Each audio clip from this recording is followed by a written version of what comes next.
Aku persis di momen penjelasan pemerintah itu ada di konferensi pers yang berlangsung waktu itu di kantor presiden, masih di kompleks Istana Kepresidenan. Waktu itu yang hadir Menteri SDM, terus ada Menteri Lingkungan Hidup, ada Menteri Kehutanan juga, barengan sama Menteri Sekretaris Negara dan Sekretaris Kabinet. Yang poinnya adalah, betul yang kata kau, 4 dari 5 izin usaha pertambangan yang dipegang oleh perusahaan itu, berarti kan 4 perusahaan kan? 4 perusahaan dicabut izin usahanya di sana. Terkecuali buat PT GAC Nikel ini. Alasannya apa? Dari penjelasan yang disampaikan oleh Menteri SDM waktu itu, Bahlil Lahadalia, aku menangkap ada beberapa poin. Pertama, perusahaan ini, PT GAC Nikel ini sudah mengantongi RKAB. RKAB itu adalah rencana kerja dan anggaran biaya. Mereka sudah mengantongi itu. Intinya mereka sudah punya plan untuk melakukan kegiatan apa saja dan budgetnya apa aja yang dikeluarin untuk melakukan pertambangan itu. Itu satu. Dan yang kedua, Bahlil juga bilang bahwa PT GAC Nikel ini sudah punya AMDAL, analisis dampak lingkungan dari aktivitas pertambangan yang mereka lakukan di Pulau GAC itu. Dan yang ketiga, ini merujuk dari hasil pantauan dari teman-teman Kementerian ESDM, termasuk menteri yang datang langsung ke Raja Ampat. Dia saat itu juga menunjukkan visual. Ini kayak membandingkan antara yang viral di medsos sama hasil pantauan dia di lapangan bersama dengan teman-teman Kementerian ESDM. Udah koordinasi juga katanya dengan pemerintah daerah setempat, baik itu di tingkat provinsi Papua Barat Daya maupun juga di Pemkab Raja Ampat. Yang intinya tidak ada kerusakan lingkungan seperti yang selama ini dibagikan lewat media sosial. Jadi foto-foto, video-video itu sampai di konferensi pers waktu itu pun dipampangin semua, dipresentasiin semuanya. Jadi ada narasi yang salah yang menyebutkan bahwa efeknya pulau di Raja Ampat itu jadi hilang area hijaunya, pohonnya terkikis semua dan lain-lain. Itu ditepis semuanya sama Menteri SDM dan pemerintah. Jadi disebut itu tidak ada sama sekali. Bahkan Bahlil bilang dalam aktivitas pertambangan di sana sudah merujuk pada analisis dampak lingkungannya itu tadi. Jadi efek dari penambangan nggak nyampe ke area laut di sekitarnya. Nggak ada tuh istilahnya lautnya kotor atau terimbas dari pasir-pasir atau tanah-tanah dari proses penambangan itu.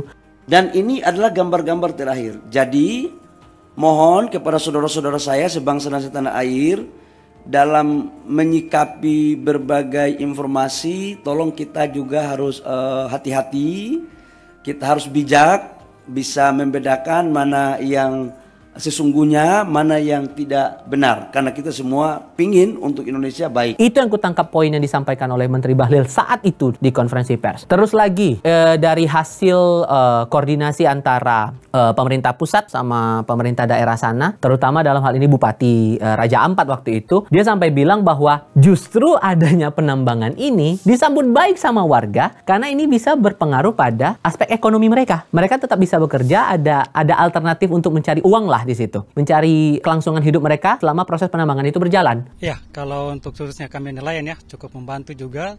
Terkadang dari PT GAC Nikel juga memberikan kami alat tangkap, kemudian mereka juga memberikan kita mengambil kita punya hasil tangkapan juga diambil langsung oleh PT GAC Nikel. Jadi kita tidak perlu pergi jual-jual di terlalu jauh lagi sampai kita. Sebelum lahir itu perusahaan sudah ada di Pulau GAC sampai sekarang.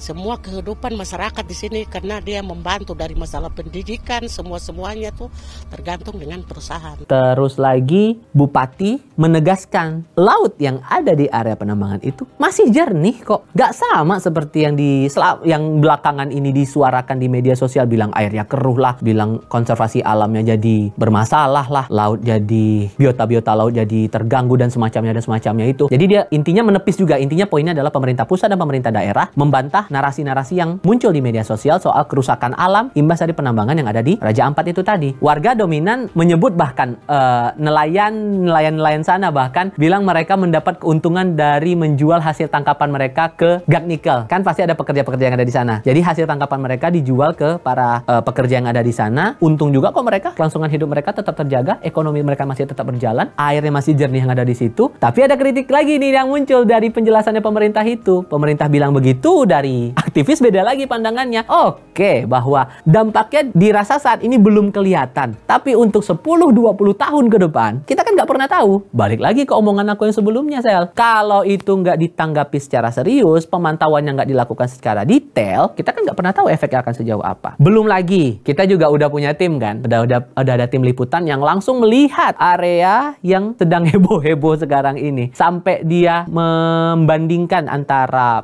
foto Greenpeace dengan realita yang dia munculkan saat melakukan peliputan di sana. Dan ternyata kalau dari hasil pantauan tim kita lebih mendekati kondisi yang disampaikan atau yang dibagikan sama teman-teman Greenpeace ketimbang penjelasan pemerintah. Nah, ini kan jadi beda pandangan lagi nih. Perspektif mana yang bisa kita pegang buat kita-kita yang jauh. Ini kan posisi kita jauh ya, di area yang nggak masuk di kawasan Papua. Papua kan jauh ya, kita lagi di Jakarta nih posisinya. Mana yang kita bisa pegang nih omongannya nih? Antara posisinya pemangku kepentingan terkait, atau dari kacamatanya aktivis ataupun juga pemerhati lingkungan. Ini beda posisinya. Nah, ini yang jadi PR, pisau bermata dua. Masalah informasi lagi, keterbukaan informasi publik, penjelasannya kayak gimana, analisisnya kayak apa. Itu lagi yang jadi PR. Dan sekali lagi, ngukurnya itu nggak bisa dalam 1, 2, 3, 4 tahun, 10-20 tahun ke depan. Efeknya apakah akan semasif yang dikhawatirkan, atau justru sama seperti pandangannya pemerintah bahwa ya nggak akan sefatal itu, wong mereka punya amdalnya kok. Ini khusus kita bicara yang gak nikel yang nggak dicabut iupnya ya, yang sama pemerintah sesuai dengan yang diumumkan waktu itu. Tapi lagi ada kekhawatiran lain. Kalau tadi kan udah kujelaskan masalah efek lingkungannya, ini efek pariwisatanya juga dikhawatirkan. Ada